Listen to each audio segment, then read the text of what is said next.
Kahit tuloy ang day 3 ng rally ng Iglesia ni Cristo, bumiyahe pa rin kagabi papuntang Canada si Pangulong Bongbong Marcos. Mag-aalas 8 kaninang umaga, dumating nga siya sa Vancouver International Airport kasama si First Lady Liza. Ito kasi ang unang beses na tatapak ang presidente ng Pilipinas sa bansa makalipas ang isang dekada. 4 na araw ang official visit ng Pangulo. Sa loob niyan, nakatakda siyang magkaroon ng bilateral meeting kasama si Canadian Prime Minister Mark Carney.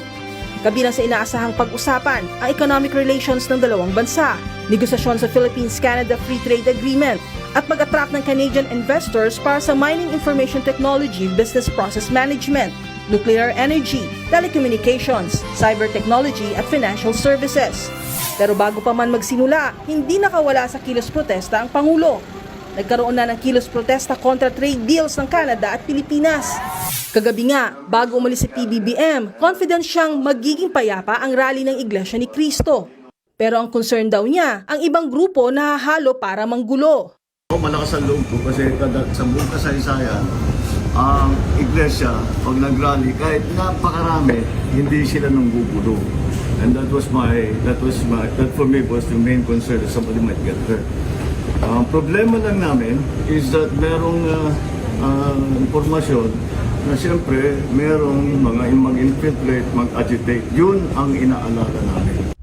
Pero pinabulaanan niya ang paratang ng INC kaugnay sa selective justice ng gobyerno dahil kakasuhan ng plunder ang kaanib itong si Senator Rodante Marcoleta. In their opinion, I believe they're wrong. Una nang nagbabala ang palasyo sa Iglesia ni Cristo na huwag paggamit ang kanilang protesta para maging daan sa destabilisasyon ng gobyerno. Hindi naman sila pipigilan, huwag lamang silang lalabag sa batas at huwag silang magsilbi at maging daan para sa isang destabilization. Sa ngayon, itinalaga bilang caretakers ng bansa sina Executive Secretary Ralph Recto, Agrarian Reform Secretary Conrado Estrella III at Labor Secretary Francis Tolentino, habang nasa Vancouver, Canada si PBBM. Kahit tuloy ang day 3 ng rally ng Iglesia ni Cristo, bumiyahe pa rin kagabi papuntang Canada si Pangulong Bongbong Marcos. Mag-aalas 8 kaninang umaga, dumating nga siya sa Vancouver International Airport kasama si First Lady Liza. Ito kasi ang unang beses na tatapak ang presidente ng Pilipinas sa bansa makalipas ang isang dekada. 4 na araw ang official visit ng Pangulo. Sa loob niyan, nakatakda siyang magkaroon ng bilateral meeting kasama si Canadian Prime Minister Mark Carney.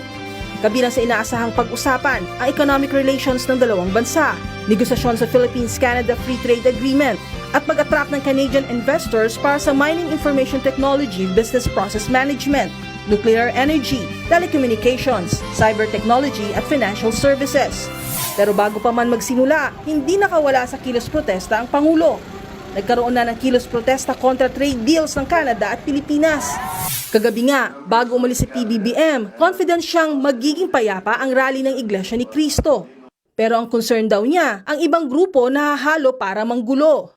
Malakas ang loob ko kasi sa buong kasaysayan, ang Iglesia, pag nag-rally, kahit napakarami, hindi sila nanggugulo.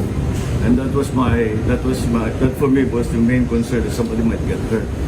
Ang problema lang namin is that merong impormasyon na siyempre merong mga mag-infiltrate, mag-agitate. Yun ang inaalala namin. Pero pinabulaanan niya ang paratang ng INC kaugnay sa selective justice ng gobyerno dahil kakasuhan ng plunder ang kaanib itong si Senator Rodante Marcoleta. In their opinion, I believe they're wrong.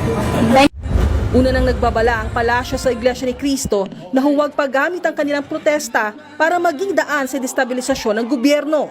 Hindi naman sila pipigilan, huwag lamang silang lalabag sa batas at huwag silang magsilbi at maging daan para sa isang destabilization. Sa ngayon, itinalaga bilang caretakers ng bansa sina Executive Secretary Ralph Recto, Agrarian Reform Secretary Conrado Estrella III at Labor Secretary Francis Tolentino, habang nasa Vancouver, Canada si PBBM. Kahit tuloy ang day 3 ng rally ng Iglesia ni Cristo, bumiyahe pa rin kagabi papuntang Canada si Pangulong Bongbong Marcos. Mag-aalas 8 kaninang umaga, dumating nga siya sa Vancouver International Airport kasama si First Lady Liza. Ito kasi ang unang beses na tatapak ang presidente ng Pilipinas sa bansa makalipas ang isang dekada. 4 na araw ang official visit ng Pangulo. Sa loob niyan, nakatakda siyang magkaroon ng bilateral meeting kasama si Canadian Prime Minister Mark Carney. Kabilang sa inaasahang pag-usapan ang economic relations ng dalawang bansa, negosasyon sa Philippines-Canada Free Trade Agreement, at pag-attract ng Canadian investors para sa mining information technology, business process management, nuclear energy, telecommunications, cyber technology at financial services. Pero bago pa man magsimula, hindi nakawala sa kilos protesta ang Pangulo. Nagkaroon na ng kilos protesta kontra trade deals ng Canada at Pilipinas. Kagabi nga, bago umalis si PBBM, confident siyang magiging payapa ang rally ng Iglesia ni Cristo. Pero ang concern daw niya, ang ibang grupo na hahalo para manggulo. Malakas ang loob ko kasi sa buong kasaysayan, ang iglesia, pag nag-rally, kahit napakarami, hindi sila nanggugulo. And that for me was the main concern that somebody might get hurt. Ang problema lang namin is that merong impormasyon na siyempre merong mga mag-infiltrate, mag-agitate. Yun ang inaalala namin. Pero pinabulaanan niya ang paratang ng INC kaugnay sa selective justice ng gobyerno dahil kakasuhan ng plunder ang kaanib nitong si Senator Rodante Marcoleta. In their opinion, I believe they're wrong. Una nang nagbabala ang palasyo sa Iglesia ni Cristo na huwag paggamit ang kanilang protesta para maging daan sa destabilisasyon ng gobyerno. Hindi naman sila pipigilan, wag lamang silang lalabag sa batas at wag silang magsilbi at maging daan para sa isang destabilization. Sa ngayon, itinalaga bilang caretakers ng bansa sina Executive Secretary Ralph Recto, Agrarian Reform Secretary Conrado Estrella III at Labor Secretary Francis Tolentino habang nasa Vancouver, Canada si PBBM. Kahit tuloy ang Day 3 ng rally ng Iglesia ni Cristo, bumiyahe pa rin kagabi papuntang Canada si Pangulong Bongbong Marcos. Mag-aalas 8 kaninang umaga, dumating nga siya sa Vancouver International Airport kasama si First Lady Liza. Ito kasi ang unang beses na tatapak ang presidente ng Pilipinas sa bansa makalipas ang isang dekada. 4 na araw ang official visit ng Pangulo. Sa loob niyan, nakatakda siyang magkaroon ng bilateral meeting kasama si Canadian Prime Minister Mark Carney. Kabilang sa inaasahang pag-usapan ang economic relations ng dalawang bansa, negosasyon sa Philippines-Canada Free Trade Agreement, at pag-attract ng Canadian investors para sa mining information technology, business process management, nuclear energy, telecommunications, cyber technology at financial services. Pero bago pa man magsimula, hindi nakawala sa kilos protesta ang Pangulo. Nagkaroon na ng kilos protesta kontra trade deals ng Canada at Pilipinas. Kagabi nga, bago umalis si PBBM, confident siyang magiging payapa ang rally ng Iglesia ni Cristo. Pero ang concern daw niya, ang ibang grupo na hahalo para manggulo. Malakas ang loob ko kasi sa buong kasaysayan, ang iglesia, pag nag-rally, kahit napakarami, hindi sila nanggugulo. And that for me was the main concern that somebody might get hurt.